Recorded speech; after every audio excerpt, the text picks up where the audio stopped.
Listen, I have on with me right now Joseph Humeyer. There you go. Second time. I know. Nonetheless, I just call him Joseph, the guy I met through Heritage Foundation.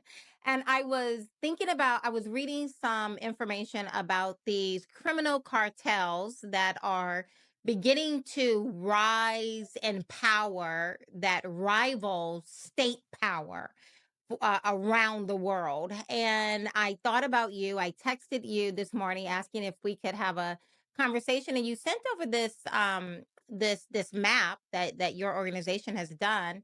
Wanted you to kind of walk us through this because this is exactly what I was thinking last night. It's almost like you read my mind to just send this to me about these non-state influences and powers, specifically among the criminal cartel. So I'm gonna just leave it. I'm gonna just give it over to you. But who is the TDA?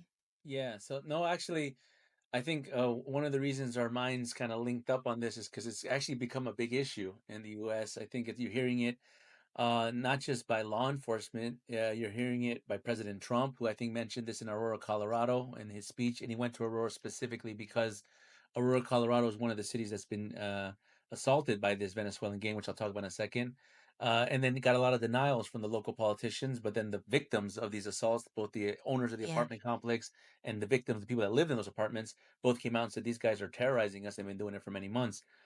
So who is the TDA? Let me break this down for you. So the Tren de Aragua, I know it's a kind of a mouthful in Spanish. What it means is the train from Aragua. Aragua is a state in Venezuela.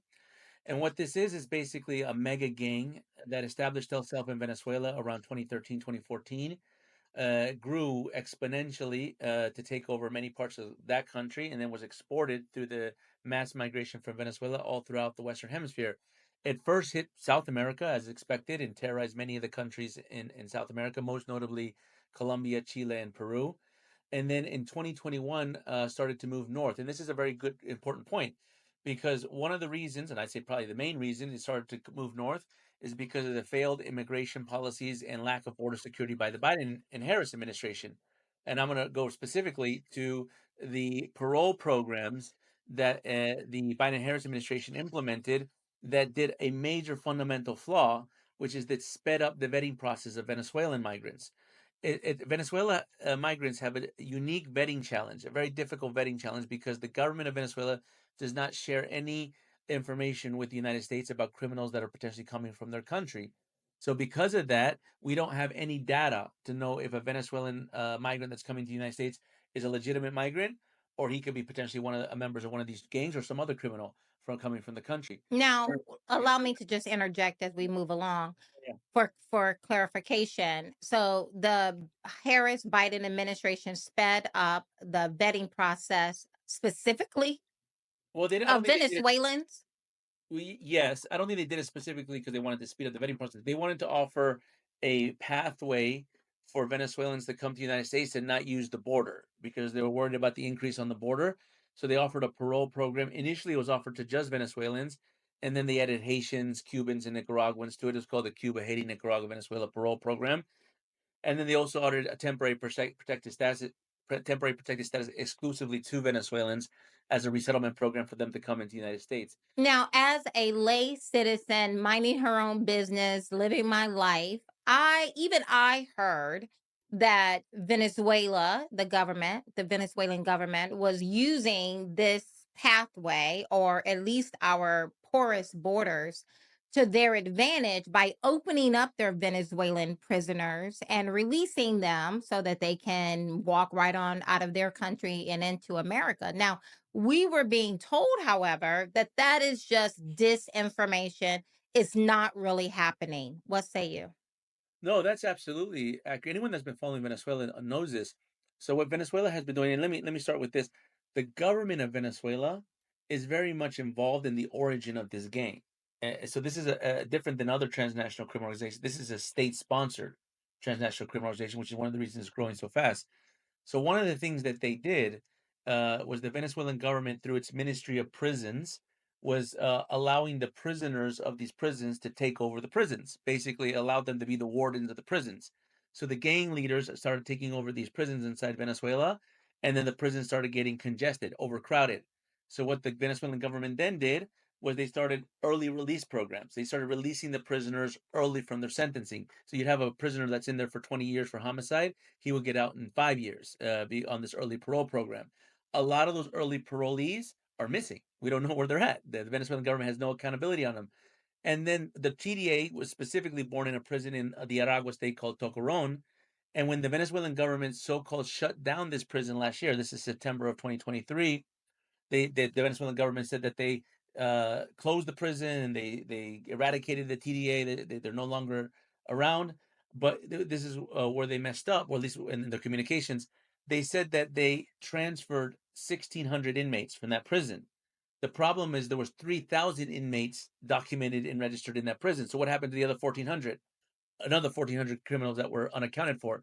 And I have it on good authority. I traveled to Latin America quite a bit, especially Central America, and I have it on good authority from regional intelligence officials that many of those inmates from Venezuela that are unaccounted for from all these early parole programs and these, basically transferring of prisoners, a lot of them made it up to the United States through the southern border. And that's what officials in Latin America are telling me.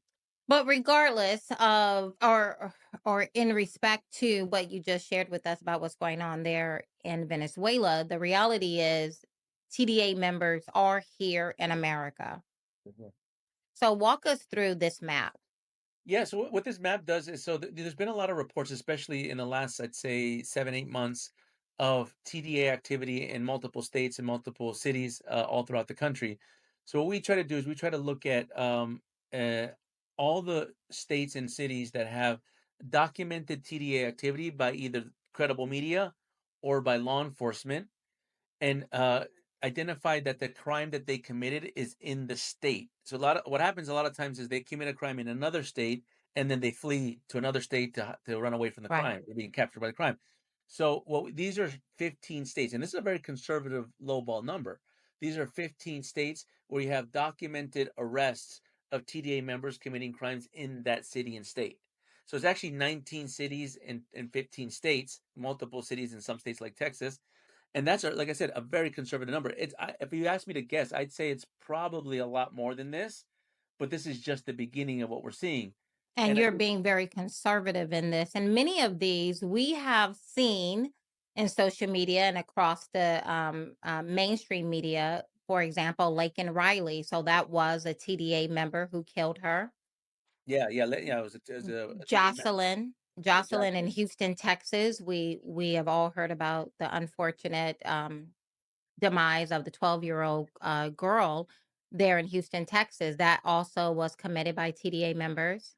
It was, and that was confirmed by the local law enforcement that both arrested and handled the case, and now the prosecutions are happening. The prosecutors are coming to the same conclusions that these are all TDA members. There's something, if you look at the chart and you look at the different crimes, there's a couple crimes that I want to highlight at because they're very unique to TDA. When they start taking over apartment complexes or Yes. squatting in empty buildings. So that's very specific to TDA because in Venezuela they did this, and what they call these invasions. They actually literally call them invasions because they're tied to the government in Venezuela. They have a socialist underpinning, and so they view property rights as a target to attack. So homes, apartment complexes, buildings. They've been trained on squatting. They've been trained on territorial capture to be able to do this, and you're starting to see that, like what we saw in Aurora, Colorado, but we've also seen it in San Antonio, Texas. We're starting to see it in other parts of the country. That's very unique, and it shows the kind of this invasion ideology that this gang has, which makes them quite a big problem for a lot of law enforcement. Very interesting that you would call it invasion mentality. We can get back to that in just one moment, but let me just two things. Aurora, Colorado. I first saw this on social media, and it started floating around social media. We saw actual video activity of these gangs coming in and look very menacing to the residents there. And again, we were told this is not happening. This is disinformation. I believe Donald Trump probably brought it up on one of the debates. And again, he was fact checked by the moderator saying this has not been confirmed. So, has this been confirmed? Is this really happening? Yeah, so you had city officials, both at the local level and at the state level, in Colorado saying that this isn't happening, right? And then they were starting to walk it back, and they're saying this is only happening, but it's a limited thing. It's just it's a rare thing. It's not Why all. is that okay? Why is it okay if, if one child, one Jocelyn dies versus, Yeah, oh, it's not every Jocelyn who's dying? yeah, Why is this mentality like they have an invasion mentality, as you denoted, but our mentality is, I don't know, it feels very weird. It feels very odd to me that we as Americans are not more up in arms. And I understand the influence of mainstream media kind of tapping it down. But even as an individual, because like I said, I saw the video on social media yeah. of these menacing individuals walking around. I believe they were even armed in this particular video I was looking at. And yet the rhetoric was, oh, it's not happening everywhere. Just that one. Why is Yeah. even if it was just that one, why is that okay? No, you're right. I mean, it's definitely not okay. But I think there's two things that are probably attributing to some of these officials downplaying this. One is ignorance. I think they have a lot of ignorance as to what this gang really is. This caught them by surprise. Many of them can't even pronounce it, right? They don't even know what it is. They've heard of MS-13. They've heard of Mexican cartels. Like, what is this thing, this Tren thing? I remember one official once told me he thought it was the train from water, the Tren de Agua. And then I said, no, it's Aragua. It's a state in Venezuela. So I think this is very new for a lot of them, and they're very ignorant about it. The second I'd say is fear, because this is something that TDA is very apt at, intimidation. And I think in the case of Aurora, Colorado, the apartment complex owner was very brave because he didn't have to do this. But after all these false media reports and officials were downplaying it, he came out and he said, listen, and he put video of him getting beaten up by the gang members and said, these gang members, and he's the owner of the apartment complex, said Wow. they intimidated me, they beat me up, they made me give up basically this territory to them, and showed videos of it as proof. And that I think many apartment complex owners would not do. They're too scared to do that because they're scared they're going to get killed. This guy was very brave, and he was able to do it to dispel these officials that were downplaying the threat. So I think fear is another part that's putting into it. But if you combine the fear and the ignorance, what you're having is a recipe for disaster. I think President Trump, to me, honestly, like as usual, is ahead of the game because he actually started talking about this before it was really a headline, and he started mentioning the gang. He actually went to Aurora, Colorado, which is not a campaign stop, but he went there to make these remarks. And he's now focusing the attention on this, which I think many people are thankful of, because the only way you're going to be able to tackle this is to identify that there's a problem. I think it's so interesting that you would say, that the TDA is, one of their weapons is inciting fear, and it's real fear of real physical violence. Yeah. Contrasting that to what many of us have been living through for the past four plus years of this virtue signaling violence, where words are violence, and if you don't acquiesce and bend the knee, then you're going to be canceled. And there's an element within the power system of our country who use that to open up the borders, to get these extremely liberal policies, and to get Americans to just be silent. I don't know who came up with the silent majority. It is a dumb idea for us to be so silent, but they used all of that to get the policies that has now brought real violence, real harm, a real cancellation of your life if you're thinking of people such as Lake and Riley and Jocelyn, for example. Uh, Talk about that. Yeah, but TDA doesn't care about your pronouns, right? This is like real stuff here. They're not going to care about offending your sensibilities. These are criminals that are hardened inside the prison system of other countries, namely Venezuela, and they're coming here to do one thing: to take over territory and to commit atrocious acts of crimes, including murders.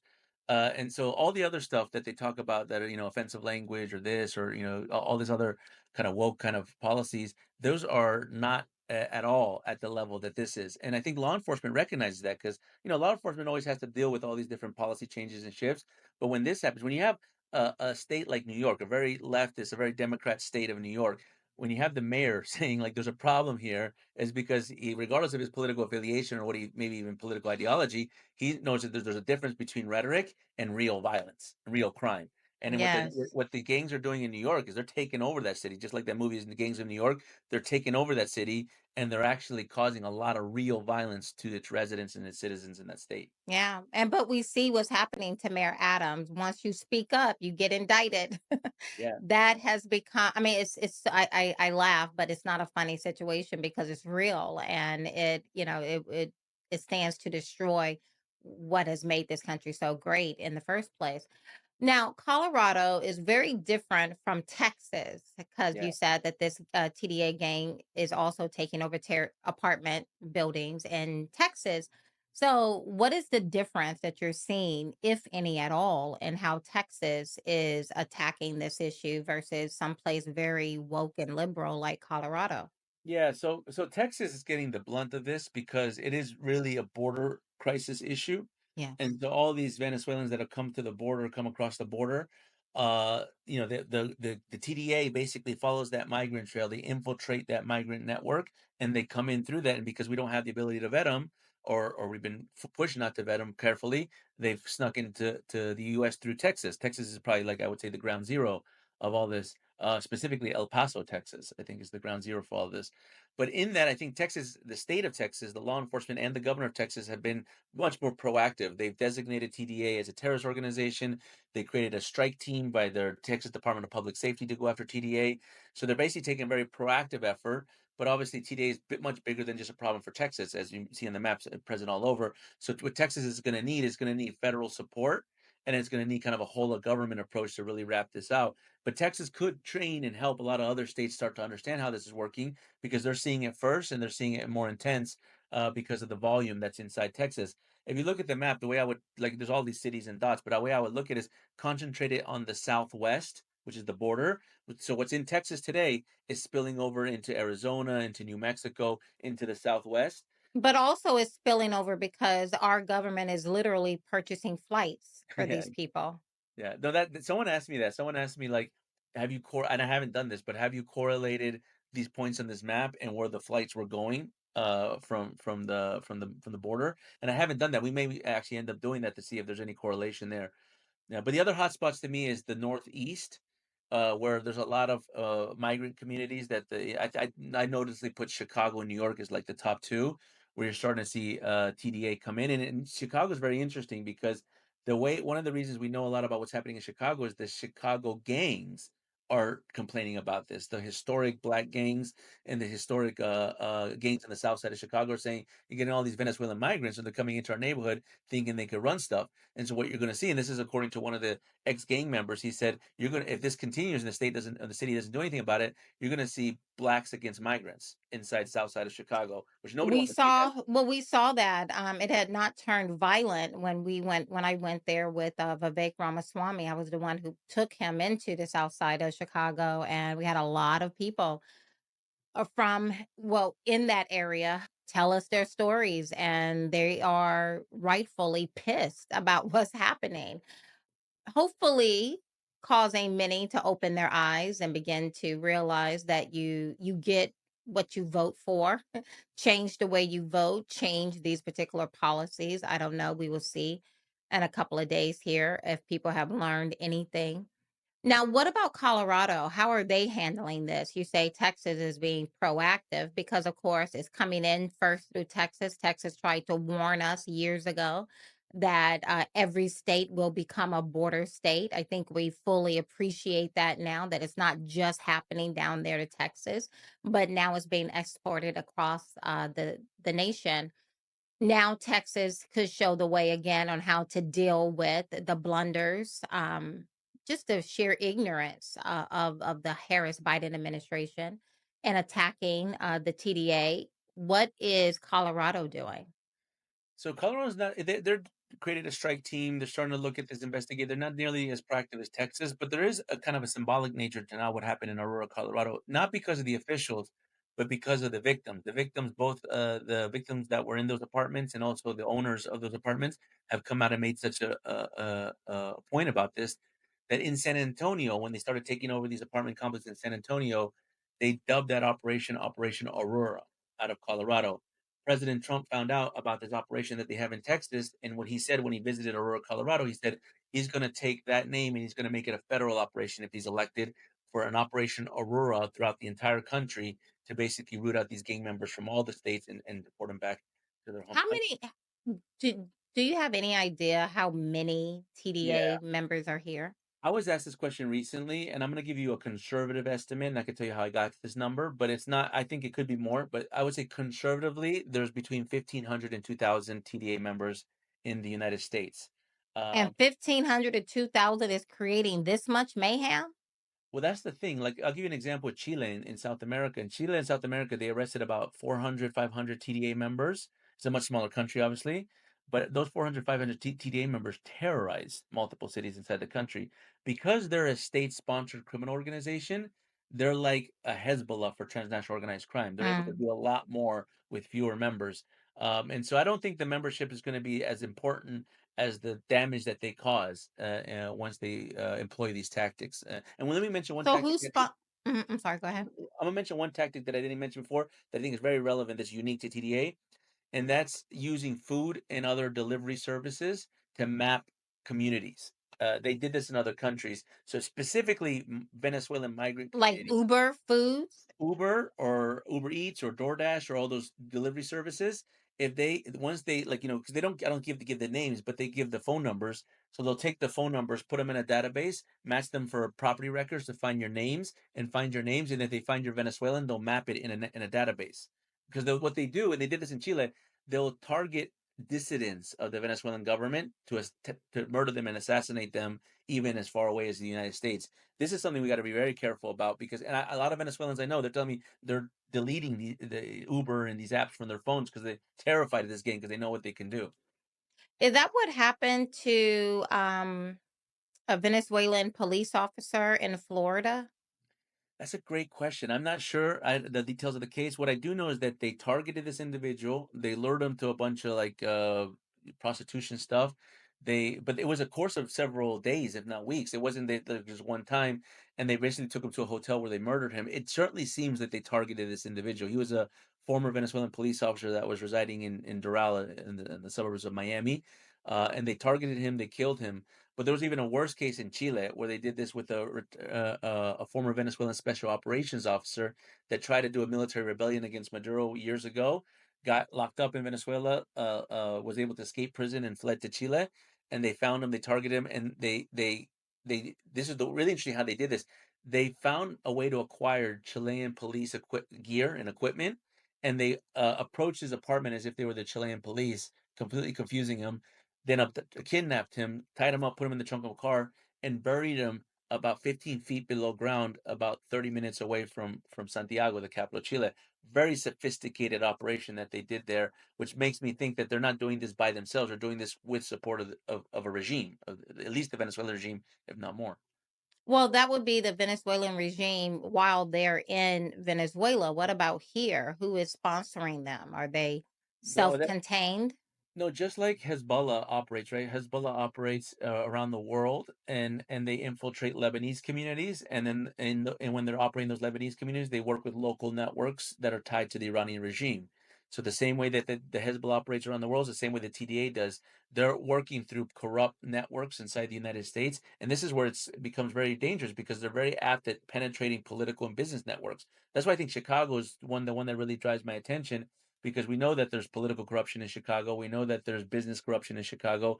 Al Capone was from Chicago, and so I think that you could see TDA very aptly learning how to move within those political business elites, capturing them and using them for impunity. Do you believe Americans will work with them, even if they're, I mean, they're still Americans, even if they're in a criminal network? Is there no loyalty? Do you see it's just all about the money and power? I think there's Americans already working with them. There's no way that they grow this fast. They spread to all these states in 1 year without some corrupt officials or some corrupt Americans working and helping them. I mean, the Mexican cartels do this very professionally as well, but the Mexican cartels, it took them a long time. They've been doing this for decades. TDA has done it in 2 years. That's unprecedented. I don't think that happens just because you're a small gang out of a prison in Venezuela. Wow. I posted out on Twitter last night. This is before you and I talked today, obviously, but last night I wrote that I wrote this same kind of thought is that we are going to see, I mean, we're already seeing it if you're watching it, but I believe it's going to expand exponentially as we move into 2025. We're going to see a reduction in the power of state actors, legislators, elected officials all across the world. And we're going to begin to see a rise and new state players coming up on the scene and taking their position, whether it's the BRICS with Brazil and Russia, India, China, South Africa. I think they're going to become more powerful. Not They won't eclipse or do away with America, but I believe our significance if we continue down the trend. And I'm stating this, but I want you to give me your thoughts on this. Yeah. America being reduced, instead of being a unipolar power, it's going to become a multipolar power among various states and new states rising up and taking their position, like I already said, BRICS. But in addition to the state actors, I believe we're going to start seeing greater and greater non-state actors. You're going to see businesses, you're going to see activists, you're going to see, the Elon Musk, the Vivek Ramaswamy's, the David Sachs. You're going to see these very powerful, well-connected international individuals begin to rise and take more of a stake in the international affairs around the world. But concerning for me is that we're going to also see an explosion of these criminal cartels beginning to rise up and rival the powers of these state actors. No, I think I agree with what you're saying, and I think it's a very kind of it actually has a lot of um it has a lot of solid grounding in looking at geopolitics and foreign affairs. They call it the multipolar moment, right? Is where we're heading. And there was a good book that I read about this called "When Weak States Rule the World," because there's Right. this concept of power that's conventional power, economic power, military power. And one of the things that a lot of our policymakers look at is when they look at these threats like China, Russia, and Iran, they say, well, they're not that powerful, right? Like you can see what Russia did in Ukraine; they weren't able to do as much as they promised. You see Iran getting, dismantle the proxies by Israel. But what I've always argued is that that's if you look at it from a conventional lens, the way these regimes operate, and they call themselves a multipolar force, Russia, China, and Iran, they operate by being able to project power by weakening the West. Like it's not how strong they are; it's how weak you are. And Hmm. how weak you are is basically on infiltration, subversion, ideological persuasion, all these things, like the woke thing, right? I thought a lot about this because I said I used to think, like, several years ago, I used to think, well, woke is just like a made up construct. I don't see it in my life, right? It's not really that relevant. I'm more worried about these big actors, China, Russia, and Iran. Yes. However, I'd say that the woke ideology is very useful to Russia, Yeah. China, and Iran because it weakens their adversaries. And you think about it, if you juxtapose it to the Cold War when we were fighting communism, the Soviet Union used the communist ideology to recruit and target and train spies, basically traitors of the United States. There's many officials of the United States that ended up betraying their oath to office because and working for the Soviet Union because of the communist ideology. Well, that isn't really that strong of an ideology today in the United States, but wokeism is. So I feel like wokeism is a recruiting ground for China, Russia, and Iran to recruit government officials that believe in this stuff, that think the United States is doing bad in the world, and being able Yes. to recruit them as assets and spies to betray their own Yes. country. I So, mean, woke is has captured every single institution in our country. yeah. It has captured the military, it has captured media, it has captured school, it has captured banking. When you had a Federal Reserve saying the greatest threat to humanity and democracy is racism, I'm like, no, it's you printing this money, right? Like that would be the greatest threat to our democracy. It has captured the White House, our senators. It has captured, it's captured the church. I cannot think of an institution where woke has not captured it. And you see people tap dancing, or even when they're talking about Hamas, they have to qualify before they get to the point that it is an evil organization, right? Yeah. This is when you know, even in the church, when people are qualifying before they say anything about LGBTQ, relative to what the Bible may say about it, may or may not say about it. This is how you know woke has captured every single institution. And as I said earlier, it is a weapon, and it is a weapon that has forced onto the scene what reasonable people would have never considered, like allowing my 12-year-old to begin to stop her natural hormones, cut her breast off, and get a hysterectomy. Who in their right mind would agree to that ridiculous notion? And yet it's an effective weapon, wokeism is. And yes, it has opened up our borders. It has now caused us to be in wars all over. I was talking to a friend, and I counted 17 wars just right off the top of my head, and where America is playing a role in it. The inflation woke, climate change woke. It's a very powerful weapon. I agree, and I think it's a weapon. I think it's something that's been benefiting our adversaries, and it's allowing our adversaries to penetrate our government by sometimes benign and unwitting officials that think that they're doing the right thing, and then realize that before it's too late, they're actually doing the bidding of our adversaries, they're bidding of our enemies. So I think it's a major problem, and I think that the funny thing about the woke ideology is that in these authoritarian countries, they don't permit it at all. Like there's No, they don't. they are wokes in Russia or in China or in Iran because they know how dangerous it is. They export it abroad because they want to weaken the West, but they never permit it in their countries because they know that it's like a virus. It'll spread and it'll contaminate. Absolutely. And where and it's spreading beyond, white young white people, or white women primarily, but it's spreading beyond white people. It has infiltrated, black people. It has taken our what could have been described as a righteous cause, and it has infiltrated it and perverted it. And now no one is the better for what we're currently experiencing with Black Lives Matter and DEI and all of that. It has actually weakened any foundation we could have stood on, in the past.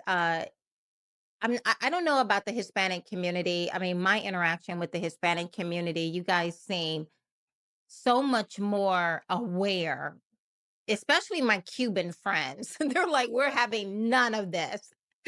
But Asian Indians, the new generation, the generation that was born here, I see it infiltrating. I see them becoming very woke. Even Chinese Americans, those who were born here, are becoming very woke. And so they're like, it's creating new disciples of themselves. No, I agree. I mean, on the Hispanic community, Hispanics have a lot of things that keep them a little bit. It's kind of like a little bit of anecdote, or it's like, how do you call it? It sterilizes them from the woke ideology. Not to say that it doesn't Yeah. penetrate, but it does. But it's a little bit of defense mechanism, which is one. I think there's a strong Christian tradition, mainly Catholic, inside Hispanics. So they very scared of the woke stuff because it's it goes against their faith.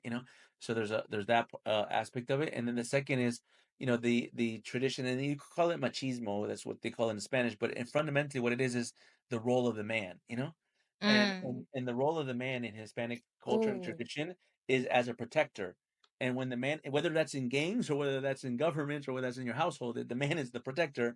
And Hispanic women are not attracted to men that don't act like a protector. Who are our beta men. That They're is not. so true. And actually, a lot of Hispanic women have told me before. They're like, "What's all these? Like, what's wrong with all these like Americans? These like they come here, but they don't act like men, and so they're very They're turned so off by it." beta. Yeah, and so that part of the culture in Hispanics is still there.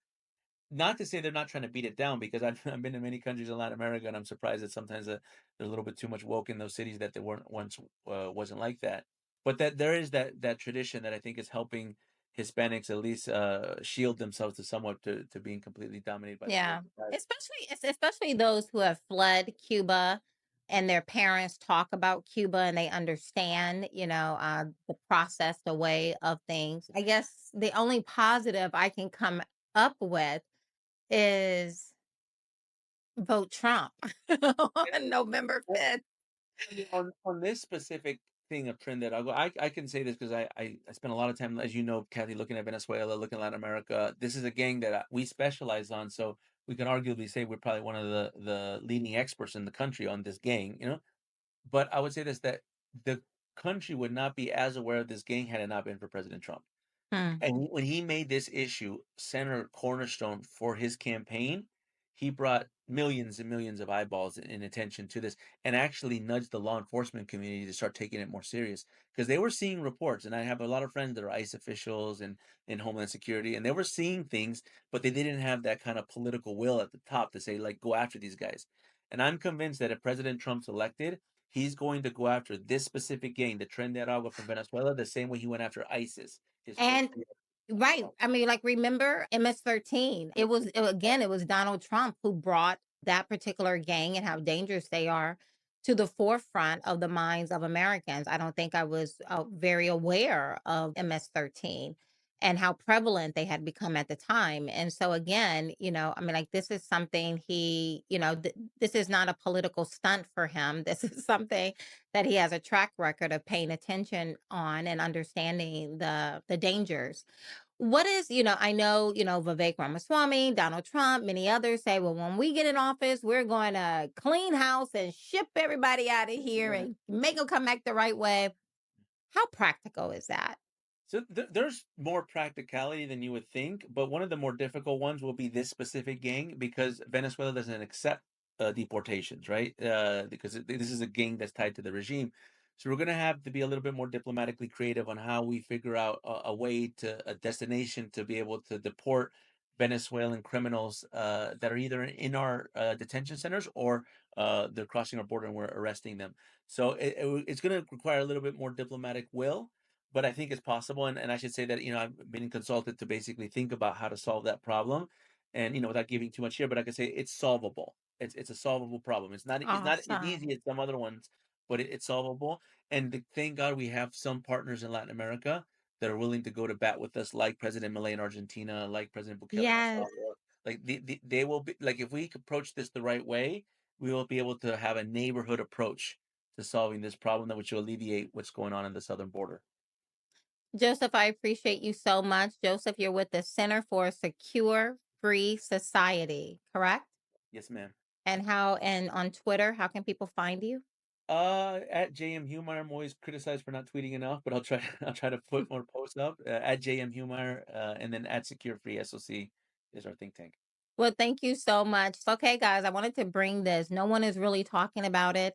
I think election integrity and what's happening at our borders and as a result of our borders, whether we're talking about the TDA, gang activity, as well as fentanyl that has crossed over our border, as well as just a whole host of people, competing for scarce resources. These things matter, and you have perhaps the greatest voice you will ever have on this topic coming up in just a few short days. So I hope you take this very seriously and do your job to continue to secure our country. Thank you so much. Make sure you like, share, hit the notification button, all the things you do, and make sure you leave a comment. Blessings. Take care.